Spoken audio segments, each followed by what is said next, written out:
Greg tugged the leather overnight bag off the top shelf of our bedroom closet, dropped it on the bed, and started folding clothes one by one. He moved slow, deliberate, like he was going through a checklist he'd memorized. Every fold was neat, every item placed just so. He didn't rush. He didn't avoid my eyes. He acted like this was just another business trip, like I was supposed to stand here and watch without moving, without speaking. He zipped the bag closed, slow, the metal teeth clicking one after another in the quiet room. He tugged it up by the handle, set it on the floor beside the door. Then he turned to face me, stood straight like he was delivering a sales pitch to a new client. He told me he deserved to be happy. He actually used the word deserve. Like happiness was a promotion he'd earned after 20 years of putting up with me. Like all the late nights balancing the books, all the years of negotiating contracts and covering his mistakes, all the times I picked up the work he left half done. That was just a burden he'd carried. He told me he'd found someone younger, someone who understood him, someone who made him feel alive again. He said it had been coming for a long time. He said it wasn't my fault. He said he was sorry it had to end this way. He just wanted me to understand. He deserved this. He deserved to be happy. I stood against the door frame and said nothing. I let him soak in the moment he'd rehearsed so carefully. I let him believe he held all the cards. What he didn't realize was that he wasn't just leaving me. He wasn't just walking out on a 20-year marriage for a younger woman who laughed at his bad jokes. He was leaving his job. He was leaving his company car. He was leaving his six-figure income. He was leaving every shred of his professional reputation in this industry. He was walking away from the business he'd spent 20 years telling people he built, and he didn't even know it, because I was the one who quietly owned it all. Every contract he signed with clients, every lease we signed for the warehouse, every vehicle the company owned, every insurance policy, every line of credit from the bank, every supplier agreement that kept the inventory flowing and the trucks running. Not a single one of those documents lists Greg as the owner. He isn't a partner. He isn't a co-founder. He's just an employee. A very well-paid employee, sure. But still, just an employee. He never bothered to check. He never bothered to read the fine print. He just assumed I'd handle all the boring paperwork, just like I handled everything else around here. He assumed the business was his to take or leave, to split down the middle like an old sofa. He never asked who held the title. He never thought to ask who signed the checks. He just assumed. My name is Maeve. I'm 46 years old. I've spent the last 20 years being the invisible backbone of this plumbing supply company. We don't make anything glamorous. We don't launch viral products or land multi-page spreads in business magazines. We sell galvanized pipes that carry clean water into every home. We sell brass ball valves that shut off flow when a pipe bursts, stopping thousands in water damage before it starts.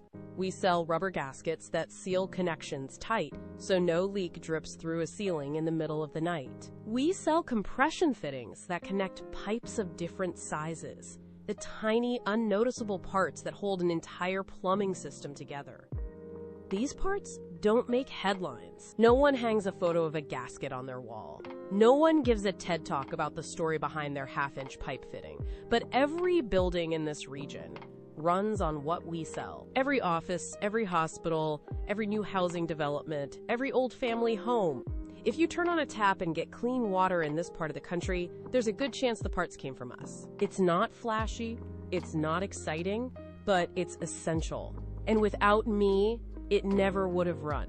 For 20 years, I showed up before Greg arrived and stayed long after he left for the day. I fixed the problems no one else wanted to touch. I sorted out the mistakes Greg made when he promised a delivery date he couldn't keep. I negotiated the terms that kept us afloat when cash flow was tight. Greg was the face. I was the engine. And the engine didn't run without me. I met Greg when I was 24. I was working the counter at a downtown hardware store. I spent my days restocking pipe fittings from inventory bins and helping contractors dig through stacks of mismatched sizes to find what they needed. It was the same kind of unglamorous, detail-heavy work I'd do for the rest of my career. I liked it that way. I was good at keeping track of numbers and locations, at remembering where every single part lived on the shelves. It was a rainy Thursday afternoon when he walked in.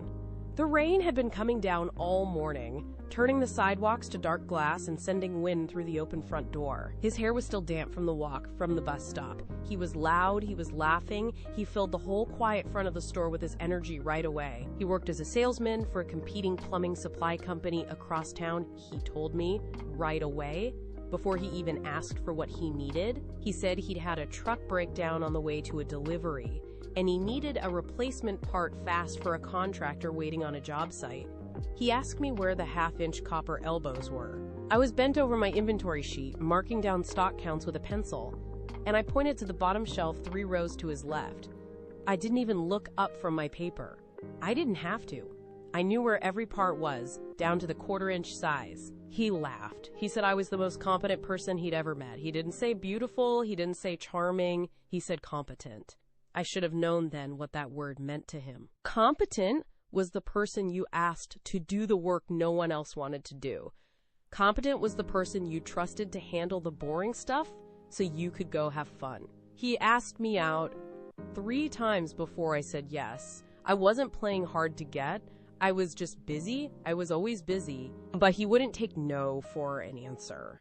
He adjusted his schedule to match mine, started showing up before the store opened, when I was unlocking the front door and turning on the lights for the day. He brought me my coffee every single time. Black. 2 sugars. Exactly how I took it. He never got the order wrong. Not once. He remembered I liked blueberry muffins from the small bakery 2 streets over from the hardware store. The one that used fresh berries and folded extra sugar into the batter on the top crust. He brought me one every Saturday for a full month. Some days I'd be so swamped with contractors that I wouldn't get to eat it until closing time. It would still be warm, wrapped in its brown paper bag, sitting on the edge of the counter where he'd left it. He didn't just show up with treats and leave. He stayed. He'd lean against the empty display bin by the door, and he'd ask me about my day. He asked about the inventory counts I was doing. He asked about the broken cash register I'd been trying to get the manager to fix for 3 weeks. He asked about the way the regular contractors haggled over prices and left the bins a mess after they dug through them. And when I talked, he actually listened. He didn't just nod and check his phone while I spoke. He asked follow-up questions. He remembered what I'd told him the week before, and he asked about it again. I'd never had anyone do that for me. I grew up being the quiet one, the one who got things done, the one who didn't need attention. For the first time in my whole life, it felt like someone was looking past the competent label and actually seeing me. By the 3rd time he asked, I said yes. We didn't waste time on big plans or fancy venues. We got married in a 5-minute ceremony at the city registry office, just the 2 of us and our mothers. My mother cried through the entire thing, her shoulders shaking quiet as the registrar read the vows. She'd wanted this for me, for someone to take care of me, and she couldn't believe it was actually happening. When it was over, Greg's mother leaned over and tilted her head and made a comment about my choice of clothes being practical. I didn't care what she thought. I'd planned it that way. I knew after the ceremony we'd be walking 3 blocks to the pub for lunch, and I didn't want to wear anything that would slow me down. Greg wore the same 2 big blazer he'd worn the day we met. The same one he'd worn on every date we'd had after that. Back then, I thought it was romantic. I thought it meant he stayed true to who he was, that he didn't need fancy new things to be happy. I thought it was a sign that we were building something real, starting from where we were, instead of pretending to be something we weren't. We walked to the pub together, the air still crisp from the morning chill. We split a plowman's lunch and a pint of lager at the corner table by the window. We didn't have a photographer, we didn't have a cake, we didn't have any guests throwing rice when we walked out. I signed the marriage license with a cheap ballpoint pen I pulled from my purse, and I didn't think twice about anything. I was happy. For that day, at least, I really thought we had it all. We didn't waste any time after the wedding. We'd been talking about starting our own plumbing supply business from the first month we were together, and we were ready to move. What Greg didn't tell me before we married was the full extent of the mess he'd brought into our partnership. I'd started saving for this business long before I ever met Greg. I'd been putting every extra penny I earned into a locked, high-interest savings account since I was 16 years old. I waited tables after school at the local diner 5 nights a week, wiping down tables and refilling coffee mugs until closing time. I cleaned office buildings every weekend, mopping hallways and emptying trash bins before the work week started. I did after-hours inventory counts for small local shops, folding myself into their back storage rooms to count every bolt and nail they had on hand. I skipped going out with friends, I skipped new clothes, I skipped any treat that wasn't a cheap coffee or a piece of fruit from the grocery store. Every spare pound went straight into that account. I never touched a cent of it. I never even checked the balance more than once a quarter. By the time we married, I had enough to cover the first 6 months of rent, the first bulk order of inventory, and all the registration fees we'd need to get off the ground. I thought Greg had his own small stake to add to the pot. I thought we were combining our savings to build something. That's when he told me. He tried a used car sales business right out of school, and it had collapsed completely. He owed thousands of pounds to collections. He'd maxed out 3 credit cards and stopped making payments 3 years before we met. He'd never told a soul. He'd hidden it all from me, even after we married. All that talk of big ideas and vision? He didn't have a penny to his name. Nothing but debt. I sat across the kitchen table from him that night, the stack of business registration forms between us, and I realized the only money we had to start this company was mine. Every single pound. All the years I'd worked, all the nights I'd stayed tired and sore just to put another pound away, that was the only foundation we had. We scheduled the meeting with the bank business loan officer the next week. I brought my savings account statement, folded neatly in a manila folder, and laid it on the table between us. The loan officer nodded, typed Greg's name and date of birth into his computer, and went still. His finger hovered over the enter key for a full 10 seconds before he clicked. He scanned the screen, his eyebrows rising higher with every line he read, then cleared his throat and looked up at us. He told us straight. With Greg's credit history, the bank couldn't approve a business account, couldn't approve a line of credit, couldn't even let us deposit the initial savings in a joint account under both our names. Greg sat there, his face turning bright red, and didn't say a word. He just stared at the tabletop, his knuckles white where he gripped the edge of the chair. The loan officer suggested we put the entire business under my name alone. My credit was spotless. Every payment I'd ever made had been on time. Every card I'd ever had paid off in full every month. I had a 7-year history of on-time rent payments and a steady income from my part-time work. It was the only way to move forward. We left the bank and walked to the coffee shop down the street. Greg ordered his coffee, sat down across from me, and took my hand. "It's just paperwork," he said, kissing my knuckles soft. "It doesn't mean anything. It's just easier this way. We'll still be partners. We'll still build this together. It's just a formality to get past the bank's stupid rules." I believed him. I just married him. I trusted him. I didn't see any reason not to. We moved into a tiny 2,000 square foot warehouse on the edge of town.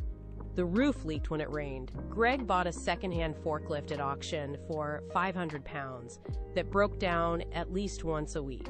By the end of the first year, Greg was already talking about national expansion, 20% market share, and becoming the biggest supplier in the entire region. He was good at that part. The big vision, the schmoozing. The 3-course lunches with potential clients where he told jokes and painted pictures of what the company could become. I was good at everything else.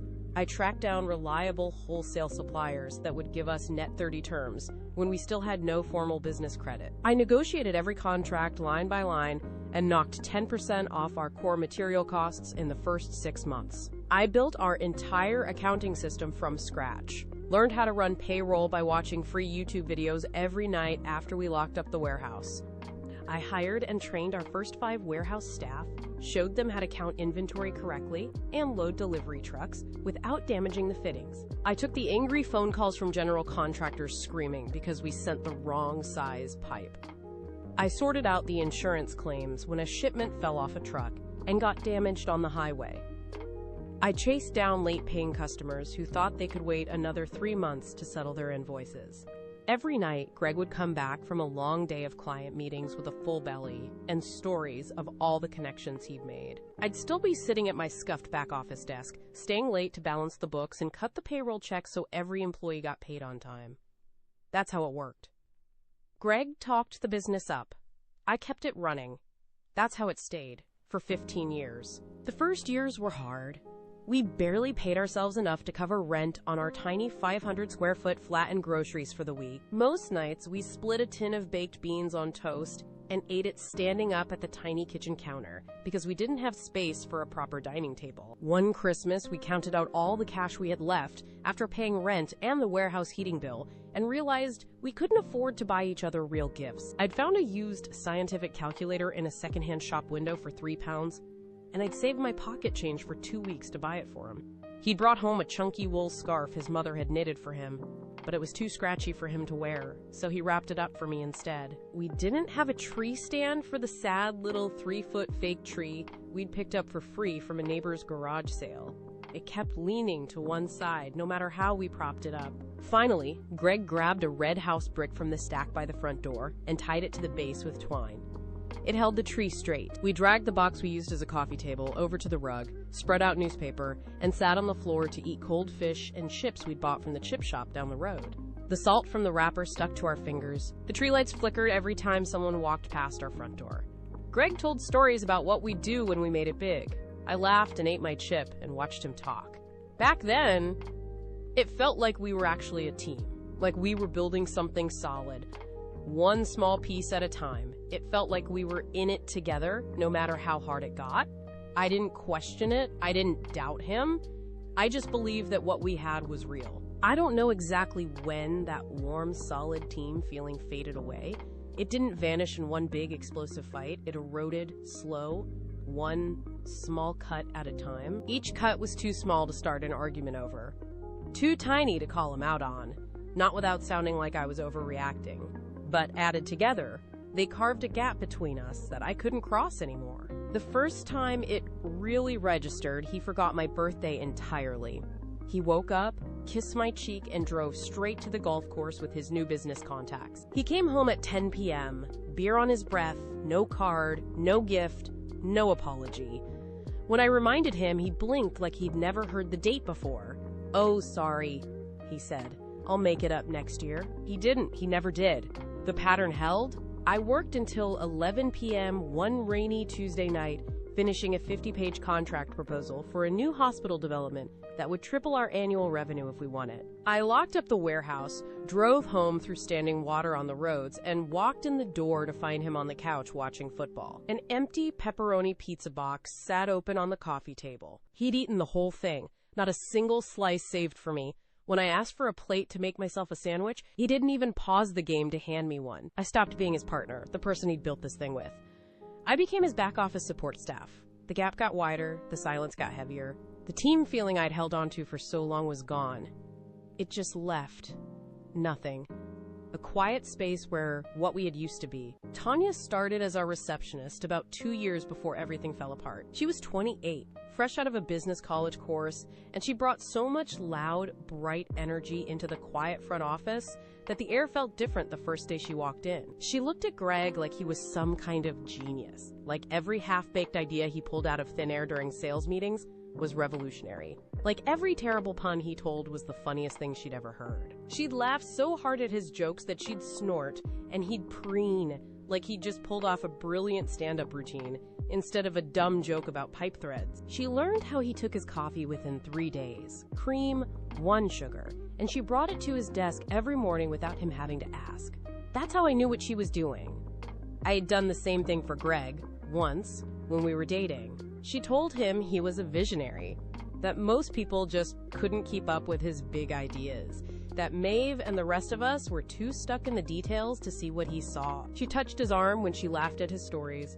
She leaned over his desk to show him emails, close enough that her shoulder brushed his every time. I watched it all happen from the back office. I saw every smile, every light touch, every over-the-top compliment. It unfolded in slow motion, like a car crash you can see coming from a mile away, but you can't swerve out of the way. You just have to sit there and watch it happen. I didn't say anything. I didn't confront him. I just kept ordering supplies, kept chasing late payments, kept making sure the payroll went out on time every 2 weeks. I kept doing the work, same as I always had, and I watched. I saw everything. The confirmation came on a rainy Tuesday, just like the hospital contract night. Greg had gotten out of the shower first that morning, and left his iPhone on the granite kitchen counter while he shaved at the bathroom sink. I was wiping down the stove after making toast, my tea towel still damp in my hand, when the phone buzzed once. Then again. The vibration hummed through the solid granite, right up my arm. I looked over. The screen lit up with a notification. The sender name was Tanya. I could read the preview text without touching the screen, without unlocking it. First a red heart emoji, then a single line, "Missing you already." I didn't need to tap to open the thread. I didn't need to scroll through months of messages to find more. I already knew what was there. Every late meeting, every client dinner that ran too long. Every morning he left early too, stopped for coffee on the way in. It all clicked into place, one sharp click after another, like a lock sliding shut. I just stood there, holding the damp tea towel, watching the screen go dark again. The kettle on the stove finished boiling and clicked off automatically. The sound of Greg's razor stopped. The tap ran for a few seconds, then shut off. I wiped my hands slowly on the tea towel. I folded it over once, twice, and set it back on the hook by the stove. I picked the phone up with one finger, just enough to shift it, and set it back exactly where he'd left it. I didn't cry. I didn't scream. I just finished my toast, scraped the crumbs into the bin, grabbed my work bag from the chair by the door, and locked the front door behind me. The rain hit my windshield as I pulled out of the driveway. I drove straight to the warehouse. The rain was still tapping soft against the roof of my car when I pulled into my usual spot. I grabbed my work bag from the passenger seat, locked the car, and walked straight through the front entrance. I nodded at the warehouse loader who was stacking pallets by the loading bay. I said good morning to the new counter clerk. No one noticed anything different in my face. No one heard anything different in my voice. I kept my expression steady, my steps even, all the way back to my office in the far corner. I turned the key in the lock, clicked it home, and slid the deadbolt across for good measure. No one would knock. No one would interrupt. I walked over to the heavy black filing cabinet that stood against the cinder block wall. It had a dent in the bottom left corner from when a forklift had backed into it 3 years before. I twisted the key in the lock, pulled the top drawer open, and dragged out the thick cardboard folder labeled Company Formation. I set it on my scuffed wooden desk, then pulled out the next folder labeled Leases, then the one labeled Vehicle Titles, then Insurance, then Supplier Agreements. I stacked them one by one, neat, until the whole edge of my desk was covered. I pulled my chair out, sat down, and flipped open the first folder. I took a black pen from the pen cup on my desk, and I started reading. Line by line, word for word, slow. I flipped through the first page of the company formation documents. The registered owner name was printed in bold black ink right at the top. It was mine. I flipped to the next page, the authorized signatory box. My signature. My name. I closed that folder and opened the next one. The lease for the warehouse building. Lessor was the previous owner. Lessee was Maeve Carter, sole proprietor. My name again. I traced the edge of the signature line with the tip of my pen. I remembered signing it. I remembered Greg standing right behind me, checking his watch, saying, "Hurry up, the parking meter was running out." I didn't rush.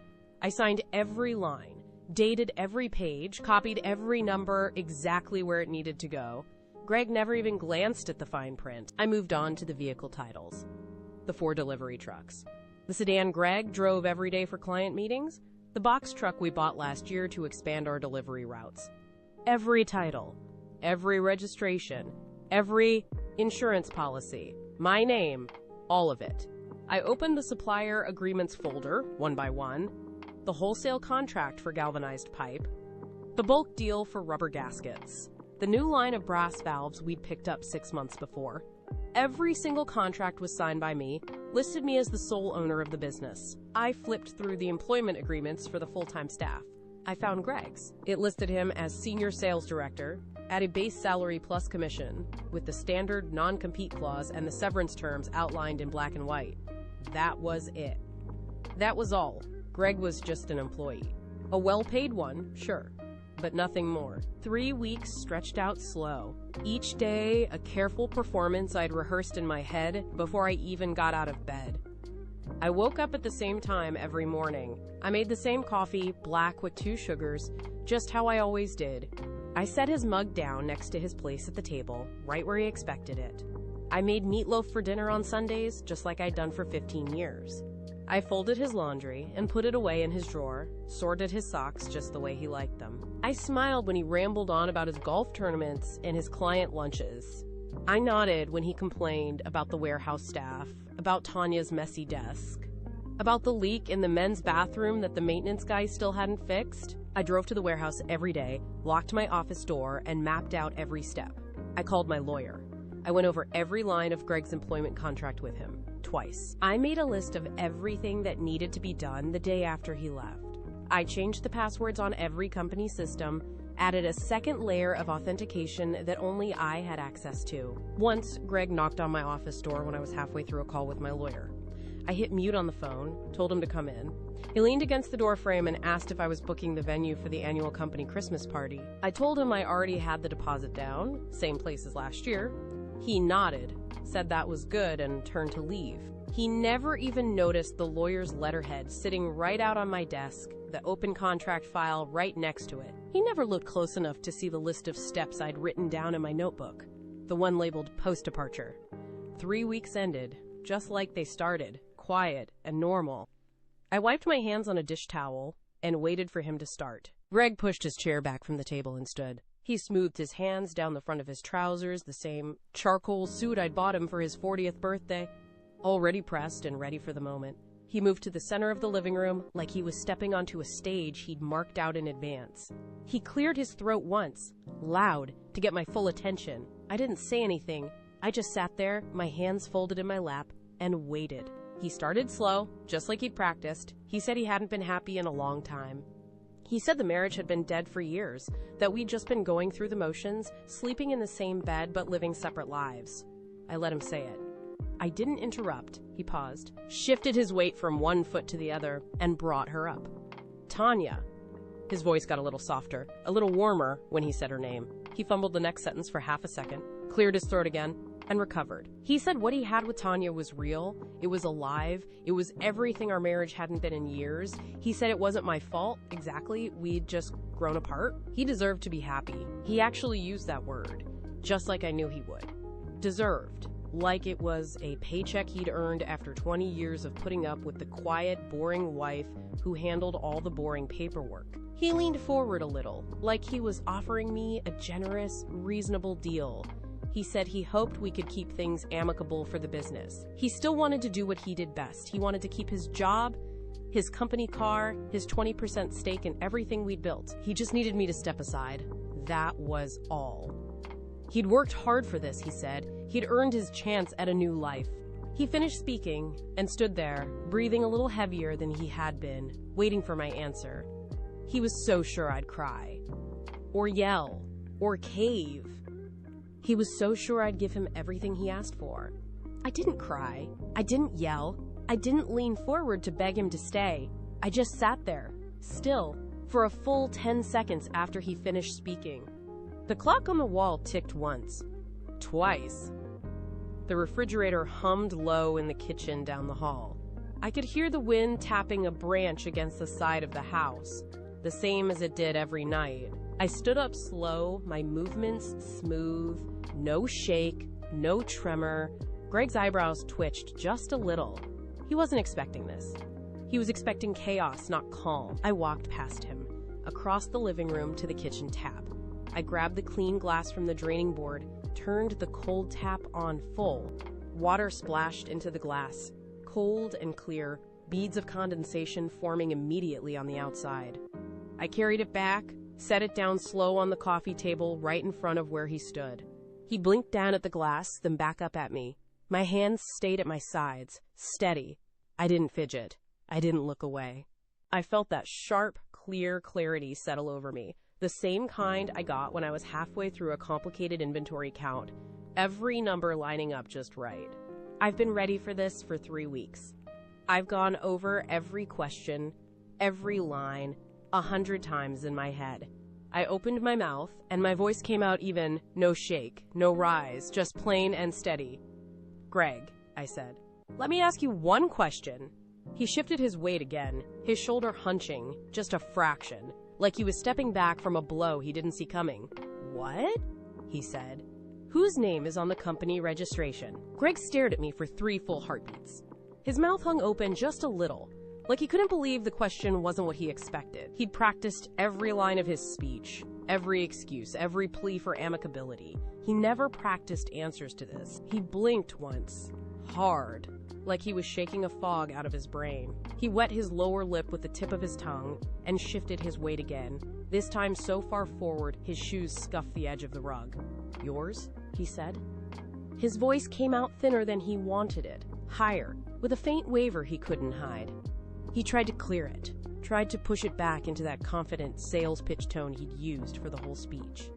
It didn't work. The uncertainty leaked out anyway. He thought that was it. He thought that was the only question I'd ask. That I was just checking, just making a point before I caved. Like I always did. I didn't say anything. I just stood there.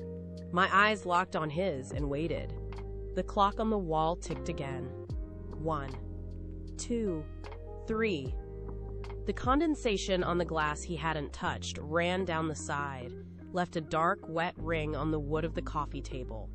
The silence stretched out, thick enough to touch, and I watched his hands slowly curl into fists at his sides.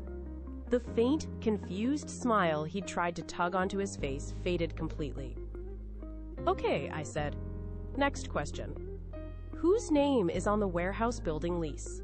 This time, there was no 3-second pause, no confused blinking. Greg already knew the answer before he even thought about it. He'd watched me sign every lease document, every registration form, every insurance policy for 20 years. He never bothered to read a single line, but he knew who put the name on every dotted line. His jaw tightened, the knuckles of his clenched hands went white first. Then the pink drained from his chin, then his cheeks, leaving his skin the color of old flour. He wet his lip again. This time it didn't help. His throat was already closing up. Yours, he said.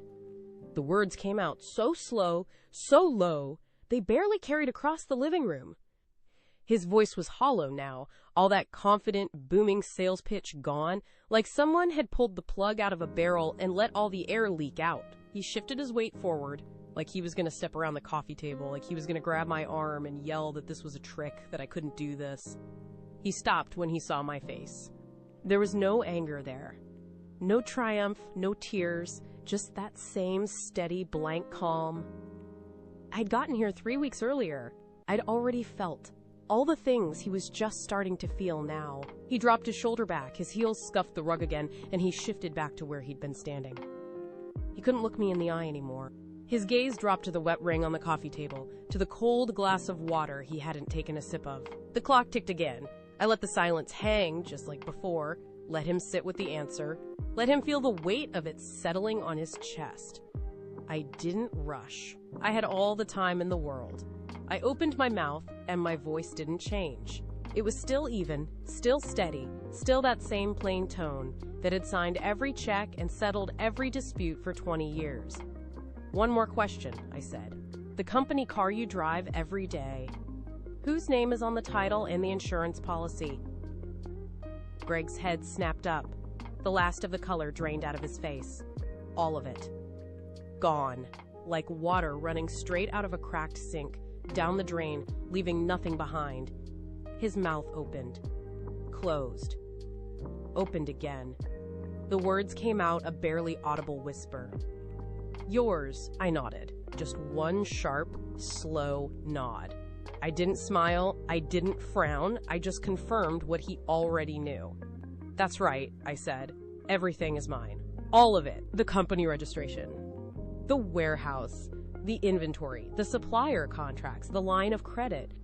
Every asset we ever bought, every customer we ever acquired, every bit of business we ever built, it's all mine. I let that sink in. I let him process it the same way I processed that text from Tanya 3 weeks earlier standing in my kitchen with a tea towel in my hand. He stood there, his shoulders hunched a little, his chest moving fast with shallow, ragged breaths. He tried to speak, tried to get his voice back, tried to yell that it wasn't fair, that we had a deal, that it was as much his as it was mine. I held up one hand before he could get the first full sentence out. He stopped mid-word. His breath caught in his throat, sharp and ragged. "I've already spoken to my lawyer," I said. I'd scheduled the appointment the day after I saw that text. I mapped every step, signed every form, had every conversation before he ever worked up the courage to tell me he was leaving. Everything was already done. "When you walked out tonight and told me you were leaving me, you didn't just leave this house," I said. "You left the company. You walked off the job before you ever bothered to check the fine print. Your employment is terminated, effective immediately. Your access to the building and all company systems has already been revoked." I woke up at my usual time the next morning. I made coffee, drank a full cup while I read the morning supply price list, and drove to the warehouse an hour before opening. The building was still quiet. No forklift engines humming. No truck reverse beeps cutting through the cold morning air. I unlocked Greg's executive office door myself, pushed it open, and walked straight to his desk. I kept a stack of plain cardboard moving boxes in the back storage closet for returns. I pulled one out, set it on the carpet in front of his desk, and started packing. First, the framed photo of him holding a golf club, grinning on the 18th green. Then the 3 plastic golf trophies he'd won at company tournaments, the ones with the cheap gold paint already chipping off the edges. I wrapped each one in old packing paper I kept under my own desk so they wouldn't scratch the cardboard on the way out. I picked up the novelty coffee mug that said, "World's Best Boss," the one Tanya had given him for his birthday the year before. The ceramic was chipped on the handle. I wrapped that too, set it gently on top of the trophies. I pulled open the top drawer, a stack of unread trade magazines, a half-used pack of gum, a bottle of pain reliever for his golf course headaches. I emptied every drawer. I checked the closet behind the door, a folded umbrella he'd left there the previous winter, the one with the company logo printed on the side, a scuffed golf glove he'd forgotten about. When the desk was completely empty, I taped the box shut with heavy packing tape, 3 strips across the top and 3 across the bottom. I carried it out to the back delivery door and set it down against the wall. Then I called IT to deactivate Greg's accounts, canceled his key card, poured another coffee, and waited. I watched the front entrance from my office window on the 2nd floor. The sky was pale gray, the kind of cold morning that makes your breath fog the glass when you press close. I sipped my coffee and kept my eyes on the car park entrance. At 9:15 sharp, the sleek black company sedan turned into the lot and pulled into Greg's reserved spot right out front. I leaned forward a little, just to get a better look. Greg cut the engine. Tanya sat in the passenger seat, big designer sunglasses sliding down her nose, one hand resting on the door handle. She had a small, smug smile on her lips, like she was already claiming the new corner office Greg had promised her. They both got out. Greg adjusted his jacket, squared his shoulders, and walked straight for the glass front entrance. Tanya followed a step behind him, still wearing that smile. She didn't look around at the warehouse or the loading docks. She was already looking past it, like she owned the place already. Greg pulled his key card from his wallet, tapped it against the black reader by the door handle. The light stayed red. No click of the lock releasing. No beep to confirm access. He pulled the card out, wiped it on the hem of his jacket, tapped it again. Still nothing. The red light didn't change. The lock didn't give. He pressed the card harder, like force would change the system's mind. Still nothing.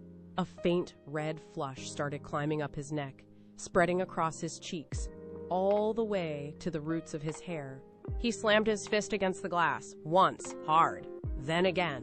The whole doorframe rattled with the impact. His face turned deep red, the kind of red you get when you're so angry you can't breathe. I watched Tanya out of the corner of my eye. Her smug smile dropped clean off her face. It vanished so fast it was like it had never been there at all. She stepped up beside Greg, pulled her own key card from her bag, tapped it against the reader. Her access had been revoked the night before, same as his. Nothing happened. The light stayed red. I let him stand there, pounding for a full minute. I set my coffee mug down on my desk, pushed my chair back, and stood up. My movements were steady.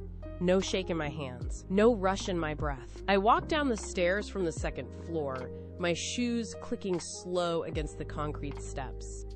The cold of the morning seeped through the glass front door, seeping into the lobby where I walked. I could hear Greg's fist hitting the glass, each thud growing slower, more desperate, as I got closer. I reached for the heavy metal door handle. I pulled it open. The cold winter air hit my face immediately, sharp enough to make my lungs ache a little. Greg stumbled forward a step, his fist still raised to hit the glass again. He froze when he saw me. His chest was heaving. His knuckles were pink from the cold and the impact of hitting the glass. I didn't look at him first. I turned back inside, grabbed the edge of the cardboard box I'd packed the night before, and pulled it out through the doorway. I set it down slowly, right at his feet. The box hit the asphalt with a soft, heavy thud. Not a single item shifted inside. I'd taped it too well. I stepped back, wiped my palms on the side of my trousers, and looked straight at him. His face was still red, but the red was starting to drain out at the edges, leaving pale patches around his mouth. "Your personal effects," I said. My voice didn't shake. It didn't rise. It was just steady, clear, cold, like the morning air around us. "Your severance paperwork will arrive by courier this afternoon. I recommend you sign it promptly. If you contest the termination, you'll get nothing. The severance is the only deal you're getting." He just stared at me. I glanced past him, at Tanya, who had stepped back a few feet, her arms crossed tight over her chest. She wouldn't meet my eye. She just stared at the cardboard box at Greg's feet, like it was some kind of bomb that might go off any second. The wind picked up, tugging at the edge of my jacket, and I didn't look away. The cold wind tugged at the hem of my jacket again, and I held my ground. I didn't look away. I just waited. Greg's chest heaved faster, and his knuckles curled into fists at his sides. The red flooded back into his face, brighter and hotter than before. It wasn't embarrassment now. It was rage. "You can't do this," he said, and his voice cracked halfway through. He spit the words out like they tasted like ash. "This is my company. I built this. I started it. You can't just throw me out like this." He stepped forward past the box at his feet and got close enough that I could smell the coffee on his breath, mixed with the cheap aftershave he'd worn every morning for 20 years. His finger jabbed the air between us, an inch from my chest. I didn't flinch. I didn't step back.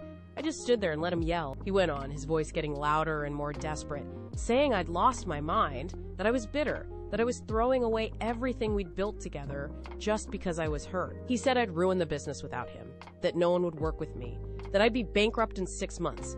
He got it all out. Every angry, entitled word, every lie he'd told himself for 20 years, about who did what, about who was really in charge. When he ran out of breath, when his chest was heaving so hard he could barely speak, I answered him. My voice was still steady, still clear, still cold, just like the morning air around us. "No," I said. "I built this company. You just talked about it. That's the part you never understood.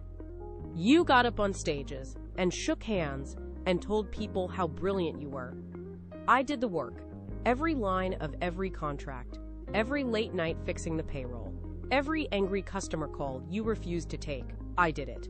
I said the words slow, so he couldn't miss a single syllable. "The paperwork reflects that. You should have read it." Greg's jaw clenched. The muscle jumped under his skin, right along the line of his cheekbone. He opened his mouth to argue again, and I cut him off before he could get the first word out. "All those years," I said, "all those documents, all that boring, tedious back-office work you hated so much, you never once read a single line. You just flipped to the last page, signed your name where I put the little X, and handed the pen back to me. You laughed about it, remember? You'd say, 'I'll leave the boring stuff to you, Maeve. You're so good at it.' That was your favorite joke." I nodded and let the silence hang there for a second, letting the memory of every one of those jokes land right on his chest. "Back when we started, it was supposed to be just a formality. You told me that yourself. Your credit was bad, remember? The bank wouldn't let you sign anything. So you told me to put it all in my name. It doesn't mean anything you said. It's just easier this way. I believed you. I trusted you. I trusted you to know what you were signing. I trusted you to care enough to read it, but you never did. You never bothered. You were too busy with your big ideas and your golf games and your lunches to care about the fine print. You trusted me to handle all of it. You thought the boring paperwork didn't matter, that I didn't matter. That I'd always just be there in the back office, keeping everything running while you went out and took all the credit. That was your mistake. It was always the paperwork. The person who signs the paperwork owns the company. and you signed away every bit of it, one form at a time, without even looking down. You didn't just lose this company tonight, Greg. You threw it away. 20 years ago, you threw it away. I just held on to what was already mine. I reached into my pocket, the steel of the keys cold against my palm through the fabric. I pulled them out, held them up between us so he could see what I had. They weren't the keys to the black sedan he'd driven for the last 3 years. That car was already tagged for pickup. The dealership would tow it away before noon. These keys were different, older. Scratched all over the plastic fob from years of being jostled in a pocket and dumped on a counter, dragged through gravel and dirt. There was a rusted bottle opener keychain still attached, faded and bent almost in half. "Here's your company car," I said. I dropped them straight into his open, limp hand. He closed his fingers around them, automatic, like he was catching something he didn't mean to hold. He stared down at the keys, then up at me, his brow crumpled like he still didn't understand. "It's titled, 'In Your Name Now,'" I said. "I bought it day before yesterday from a man named Derek who lives 3 towns over. Paid £800 cash, no financing, no hidden fees, straight transfer of title, all done through the DMV before I drove it home." I nodded toward the far corner of the car park, past the row of employee vehicles, all the way back against the chain-link fence. It's 15 years old. It's got a big dent in the passenger door from a fender bender Derek never bothered to fix. The driver's seat has a 3-inch tear right along the seam, stuffed with old newspaper to stop the foam from falling out. The air conditioning doesn't work at all. The radio only picks up one static-filled oldie station, if you hold the dial just right. I aired it out for a full day, and there's still a weird, stale smell I couldn't track down. Something between old cigarette smoke and wet carpet. But it runs. Barely. It'll get you where you need to go. Which is the only thing I promised you. Congratulations. Tanya hadn't moved since Greg's keycard failed to open the door. She'd stood just behind his left shoulder, one hand tucked into her bag, that confident little smile still pinned to her face, like this was just a little misunderstanding Maeve would clear up any second. Now she followed Greg's gaze across the car park to the faded silver hatchback huddled against the chain-link fence. Her smile didn't drop right away. It pulled tight at the corners first, like she was trying to hold it in place, like maybe she was seeing things wrong. She uncrossed her arms from where they'd been folded tight over her chest, pushed off the wall she'd been leaning against, and started walking across the asphalt. Her boots crunched over loose gravel and broken glass the whole way. She slowed down when she got 10 feet from the car. She stopped when she got to the dented passenger door. She reached out one hand, like she couldn't believe the dent was real, and ran her fingertips along the crumpled metal. The dent went all the way from the wheel well up to the window frame. The paint had peeled off along the edge, showing a layer of faded primer underneath. She leaned in to peer through the dirty glass, and her shoulders went rigid. She could see the tear in the driver's seat, the loose bits of foam sticking out along the seam. She could see the cracked plastic dashboard, the stained carpet on the floor, the air conditioning knob broken off halfway. She pushed the passenger door open. The hinge squealed so loud it carried all the way back across the car park to where Maeve stood. The stale smell drifted out, and Tanya stepped back, like it had hit her in the face. That smug, sure expression she'd worn since she got out of the sedan was gone. All that was left was a sharp, tight horror, like she'd just opened a box and found something rotten inside. She'd gotten exactly what she'd earned. She just hadn't known what that was, until this second. Greg stood frozen for a long minute, the keys still clutched in his hand, his knuckles white from the pressure. His eyes darted from the cardboard box at his feet, to the beat-up hatchback across the car park, to Tanya's tight, horrified face, and finally back to me. All the anger drained out of him in one slow, shuddering breath. What was left was raw, unplanned panic. He'd planned this exit for months, rehearsed every line, mapped every step he'd take after he walked out of the house. He never planned for this. He never thought I'd actually make him leave with nothing. His mouth worked, searching for words, for one last threat, one last plea, one last argument that would make me back down. What came out was small, thin, and broken. "Where am I supposed to go?" he asked. His voice cracked on the last word. I didn't answer. I didn't lean in to explain. I didn't gloat. I didn't offer him a crumb of comfort or one last piece of advice. I just looked at him, held his gaze for one full steady second, and let him see everything I'd done, everything I'd planned, everything he'd earned through 20 years of taking me for granted. Then I turned on my heel. I kept my steps steady, my back straight, my shoulders relaxed. I didn't rush. I didn't look back. I walked across the concrete sidewalk that ran from the front door to the car park, each boot clicking soft against the cured concrete. The cold wind pulled at the hem of my blazer, but I didn't shiver. I reached the glass front door. I pulled the handle down. I stepped over the threshold, into the warm, familiar hum of the warehouse, where the forklifts beeped and the radios played, and my employees worked the way they always did. I let go of the handle. The glass door swung shut behind me. It clicked into place with a soft, solid, final sound. No rattle, no creak, just that clean, quiet click that told the world the lock had engaged. It was the most satisfying sound I'd ever heard in my entire life. 18 months passed. The soft, steady hum of the warehouse never stopped. I never stopped. The first thing I did was hire a new sales director. Her name is Diane. She's in her 50s, and she ran her own construction firm for 20 years before she came to work for me. She doesn't waste 3 hours on 3-course client lunches with potential clients who never sign. She doesn't need a round of golf to close a deal. She just gets on the phone, talks straight to contractors about what we stock and what we can deliver, and sells the product. She remembers all the warehouse staff by name. She asks about their kids, their sick parents, their home repairs. She treats them like people, not just bodies to load trucks. I didn't stop there. I hired a contractor to patch and resurface the leaky warehouse roof that had dripped on our inventory every time it rained for 20 years. No more stacking tarps over pallets of pipe fittings when the sky turned gray. No more mopping puddles off the warehouse floor before the first shift started. I bought new steel shelving for every section of the warehouse. The old shelves were wobbly, rusted along the bottom legs, and too narrow to hold the full pallets we get from suppliers now. The new shelves are solid, level, and spaced perfectly to let forklifts move through without scraping the sides of the pallets. I called a meeting of all 18 employees one Friday morning after the first of the month. I stood at the front of the break room, and I told them what I'd been planning. Every single person got a 10% raise. Every single person got 5 extra days of paid vacation every year. The gossip spread through the local industrial circle faster than a leak through a cracked gasket.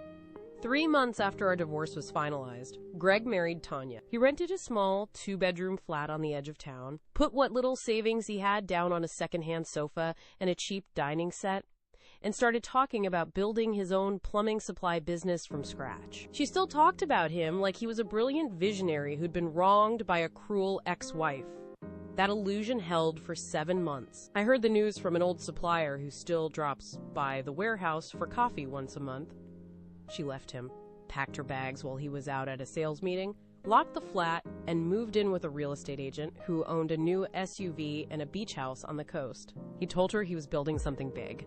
He'd promised her the same 6-figure income and the company car and the future he'd left my house for. But none of it ever materialized. No one would hire him for a senior position. No investor would put money behind his half-baked big ideas. The creditors started calling within a month of the wedding, chasing the old debts he'd never fully paid off. He went back to the old competing plumbing supply company he worked for before we started our business. They gave him a mid-level sales position, the same kind of job he'd had when I met him 22 years earlier. He drives that 15-year-old Ford hatchback every single day. The dent is still on the passenger door. I see him sometimes, stopped at the same traffic light on my way to the warehouse. He never makes eye contact.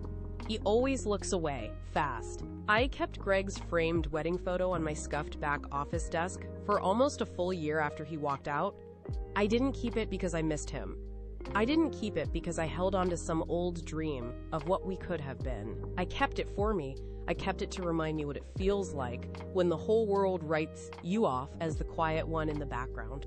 The one who just handles the paperwork, the one who just pays the bills, the one who never argues or raises her voice or demands credit for the work she does. I kept it to remind me what it feels like to be underestimated.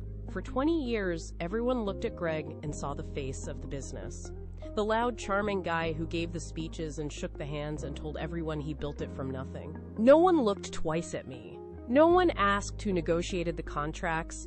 No one asked who kept the payroll going when clients paid late. No one asked who fixed the broken forklift at 2 in the morning so the morning shipment could go out on time. That invisibility isn't weakness, it's protection. It lets you work, it lets you watch, it lets you see things other people are too busy preening and talking to notice. I didn't lose anything I wanted when Greg left. I got the business back, I got my name back, on the work that was always mine. I wanted to remember that the quiet ones don't disappear just because no one looks at us. We just keep working. We just keep holding the cards that no one else bothers to read. I took the photo down after a year. I didn't need it anymore. The lesson had already sunk into my bones. You don't have to be loud to be powerful. You don't have to demand a spotlight to be in control. You just have to pay attention. You just have to do the work, day after day, even when no one thanks you for it. You just have to read every line of the paperwork, every single time. Because the person who holds the paperwork holds all the cards. I didn't set out to trap Greg. I never sat down at my desk 20 years ago and mapped out every step to get this exact ending. I just did my job. I showed up every day. I did the unglamorous, boring work no one else wanted to do. I kept the business running. I kept the paperwork straight, because that's what you do when you build something you care about. When the moment came to make my move, the trap was already there. It was built by Greg's own carelessness, his own assumption that I'd always be the quiet one in the background, that I'd never fight back, his own refusal to ever read a single line of the work I put in front of him. It was held together by 20 years of my quiet competence, and one text message that opened my eyes. If this story resonated with you, if you've ever been the quiet one no one bothered to see, please like this video and subscribe to Midnight Confessions. We tell the stories of people who were written off, underestimated, and came back stronger than anyone ever expected. The quiet ones are always watching. We do the work. We keep the records. And we never, ever forget.